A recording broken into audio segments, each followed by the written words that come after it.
All right, we are back. Let's recap, shall we? All right, so some things have changed here on the little scenario teaching board. I have, as we talked about last video, I've blocked off the play space to make it a lot smaller. So now the Russians have supply coming in off this hex here, trace supply, and the Germans just get this one up here. Another thing you may have noticed is everything's moved a little bit closer, because what I found was the Germans were a little bit too far out.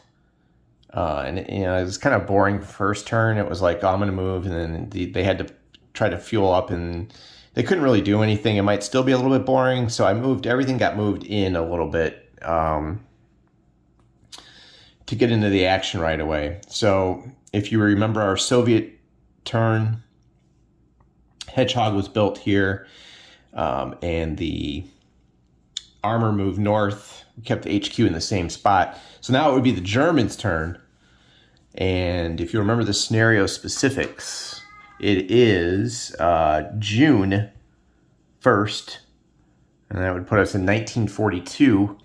And I want this to go 3 turns. I was thinking of making it the 1, 5, and 8 turns of June to see how that works. But we'll see. Remember, the weather's dry. Just made it nice and easy. So the Germans would be up next.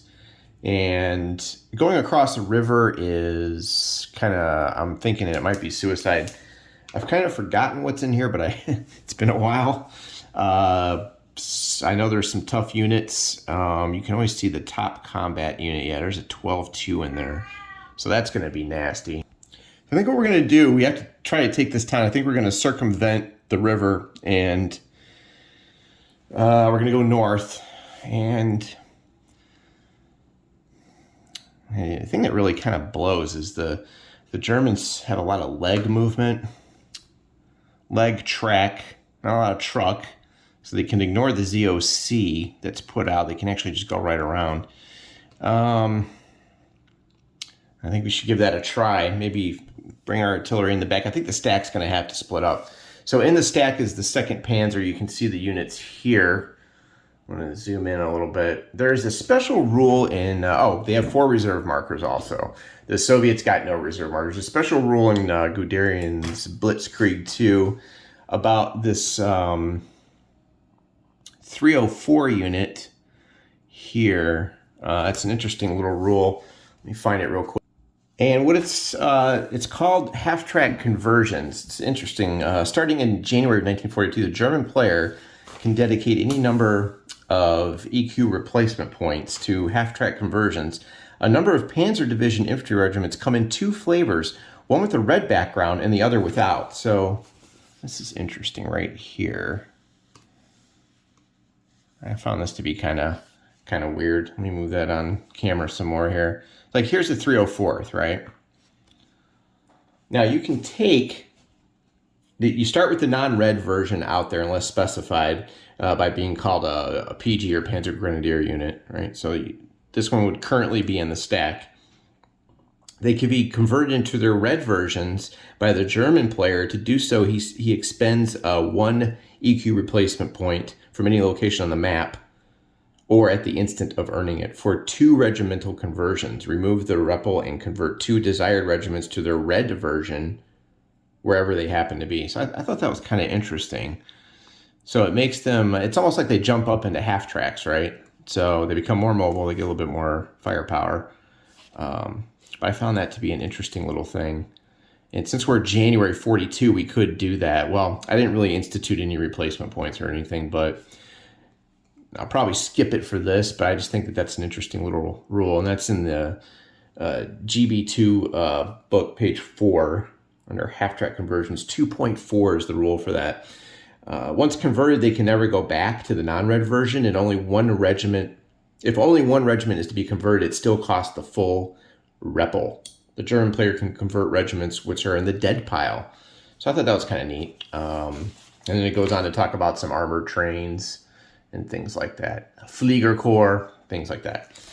All right, so that is why you see the weird 2 of that unit, kind of bizarro, but we're not going to be using that. We're going to keep them. on their feet, so to speak. So yeah, we're gonna fuel up, go north, and then I just got to figure out. I'm gonna do this. The Soviet armor is not. It's not a great pushover. The German armor that's in the 2nd Panzer is a 6.8. It is 1942. So they have a 6.8.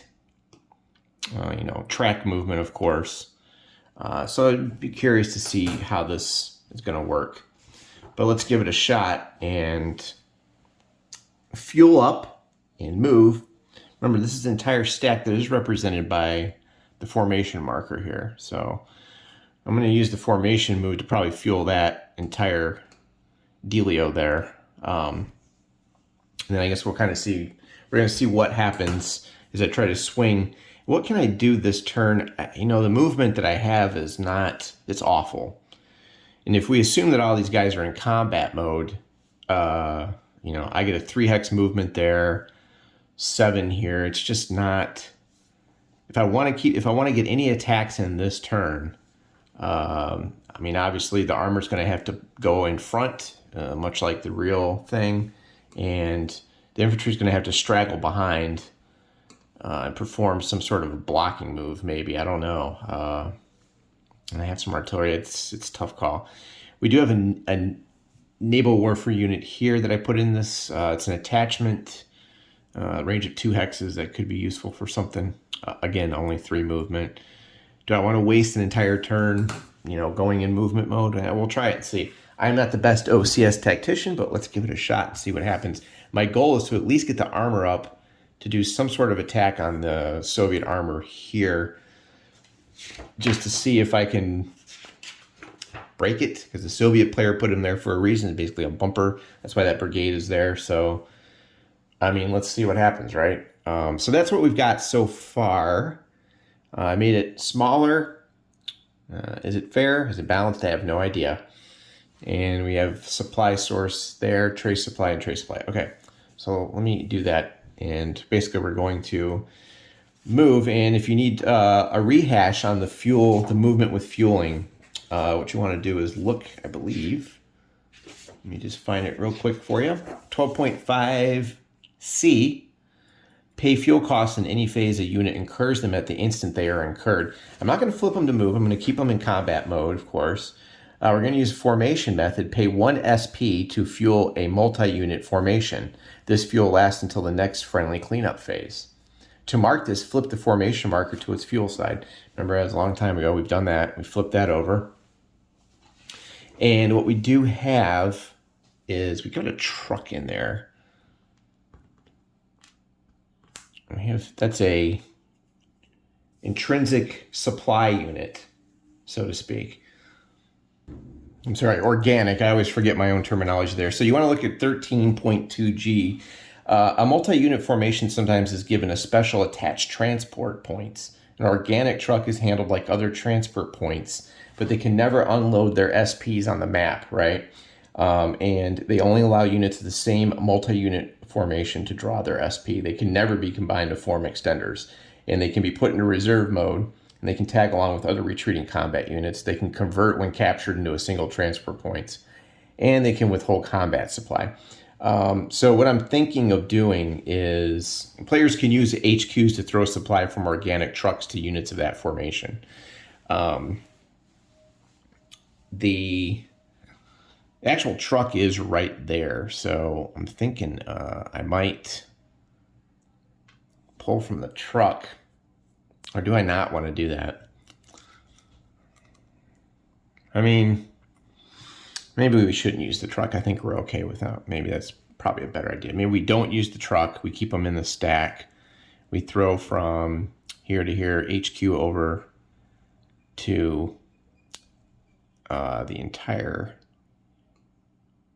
2nd Panzer here. I think that would be the right move. Mainly because I think if we get really far away, we might need to use that. So we'll keep the truck in there. All right, so obviously this is probably a little bit too much supply. Remember we talked about 10 is a bit much. the Germans probably would have loved to have had a real life situation where they had this much supply just sitting on there. So I probably will reduce this eventually. And it's kind of dumb to just have it like sitting out in the middle of nowhere. All right. Okay, let me do the math here and fix that up. We're going to use a full SP from here. That leaves us with 9. Do I want to leave this here in the actual scenario? I don't know. I probably should put it back here more just to make it more realistic. I just wish there was like a little town back here. It just seems kind of weird sitting out there. What do you guys think? Where should I put this? Up there in the town? I don't know. Let's move it back here. And that way when you have to throw, it makes it more interesting. We'll drag from there over to the HQ who is in his throw. We're going to throw it here. And remember, all the rules about when HQs don't throw to their formations and all that fun stuff. You'll want to look at 12.5C again. If all units of the formation needing fuel are not using the same HQ, apply the single unit method below, which is method C, but we're going to be using the formation method. All right, 1 full SP. We're going to move our Germans. Now, you're probably thinking, what about this guy? Well, we're going to have to use a single method for this guy. So he's not part, he's attached. I don't think there's any rules that change that. So he's going to take a separate thing to have to move. And remember, when you move in stacks, once you leave something behind from a stack, it's there and you're not really supposed to touch it again. And if you're looking for that rule, it's on page 12 of the OCS rules, and it's 6.1F. A stack can begin moving together and then split up by dropping off units. Once dropped off, a unit cannot move further, even if some of the MA remains unused. So keep that in mind when you move your stacks. All right, so after I move the entire formation, this is what it looks like. All right. Yeah, it's weird, right? So the 8 is pretty good. The 8 got me all the way over here. I mean, each one of these, it's open, so it's 1 point. So I am going heavy here, heavy, big time on this right here. So we're going to move and stop here and see what we can do about it. It took all the movement I could to get over there, so it's not like I can do overruns or anything fancy like that. Now over here, we've got, let me move the fuel marker. We'll kind of just put that right there just as a reminder. We've got the infantry came up, and check your stacking, we're fine with the stacking points. The infantry is going to come up, and we're going to use that as a blocking mechanism. I don't really see attacking across that minor river is still not a good idea because it's not smart. So it'd be at 1/2, I believe. All right, so we have the 2nd Infantry of the 2nd Panzer Regiment, and we've got another underneath there. We have the 304th Regiment, and I moved the artillery up here. Great artillery, range of 3, and you need a spotter, so we could expend. Maybe that is plenty of supply. I'm a big artillery guy, so maybe that is going to be needed. And now we just have to pay for the naval warfare here and move that within 2 hexes, maybe somewhere like here. And then we'll kind of go from there and see how this works out. And remember your basic ZOC rules. Leg or track movement is unaffected by ZOCs. So, you can really fly around in this game.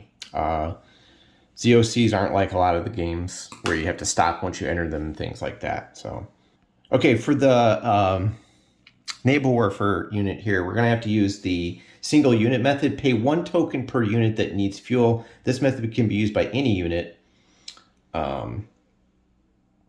There's also the HQ method though. Pay 1 SP to fuel an HQ itself plus all independent units within its throw range. But is 1 SP really worth that 1 unit? I don't think so. I'd rather use the 1T. This method can be used by any unit regardless of its size or steps and whether it is independent or multi-step or part of a formation. This fuel lasts only for the current phase. I think we're going to do that. I'd rather just use the 1T. So I don't know. If you think I'm an idiot, let me know. But we're going to have to break this down. So let me do that. And we'll be doing direct draw to the HQ and throwing here. So let me break those counters down for you. I'm actually going to represent that 4 we broke down with T counters just so you can see how big of a stack of supply that is. There you go. All right. That'll fuel up the naval warfers. We need them to move just up to here. Now, splitting my forces. What if I get a DG using my artillery on this unit? I would be attacking across a minor river. That's 1/2. Oh, man. I mean, just roughly calculating, I mean, 6 total. That's 6 against 3. That's 2 to 1. That's... I don't know. I think those odds are so bad.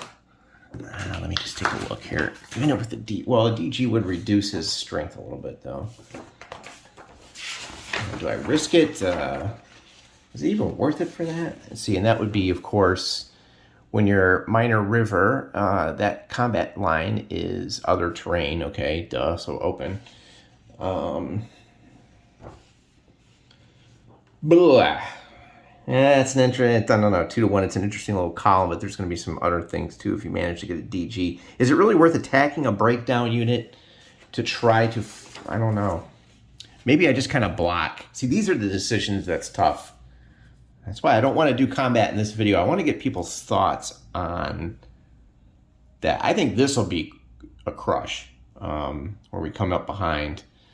So as the Russian player, I probably should have done a little bit better job there of defending that northern flank. That may not have worked out too well. I think I underestimated that, but we'll see. I can tell you what, though, that town is going to be nasty. I don't know. All right, so the combat would be next. I don't know if... I just want to bombard the breakdown unit just to do it, just to do it.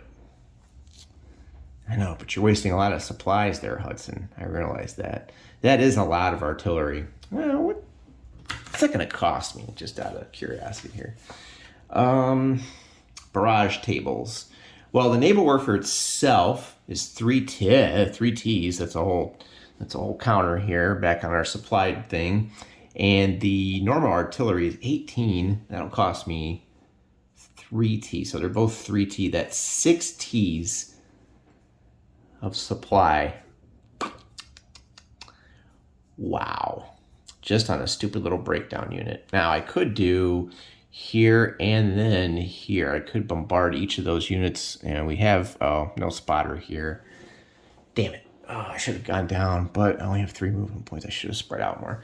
Well, can't take it back. So, all right, what do you think is going to happen in this? And I didn't put anyone in reserve either. Man, this game, this rule system is, there's a lot to think about.